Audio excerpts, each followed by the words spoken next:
Anareo izany na aviaiza na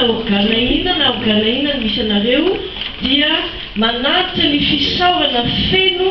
anareo rehetra izahay ary manentana anareo mba ampita any amin'ny namana rehetra any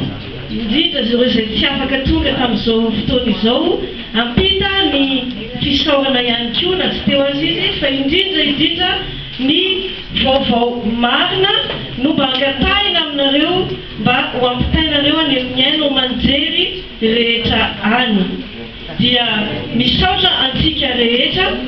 tonga nanotrona sy nanome aza an'izao fotoana izao fa izao no tontosa sy lavorary dia noho ny firaisan-kina antsika tsirairay avy na namana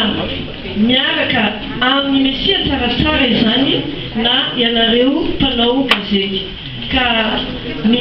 fisaoranao tompoko toy ny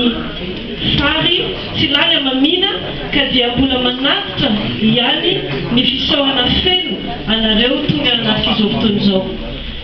Ho anareo mpanao gazety manokana dia efa misy ny fandaminana miandry anareo ao amin'ny fidirana koa rehefa hivoakinareo dia ho hitanareo ao izany zavatra izany. Efa misy enveloppe natokana ho anareo tsara avy mino fa tsisy adimy anareo na deray anareo dia hotahiny tsaratsara avokoa ianareo rehetra atotosa ny asa ny adiny manandraikitra masina izay nampanaovina anareo. Mandram-piaona tompoko amin'ny manaraka indray.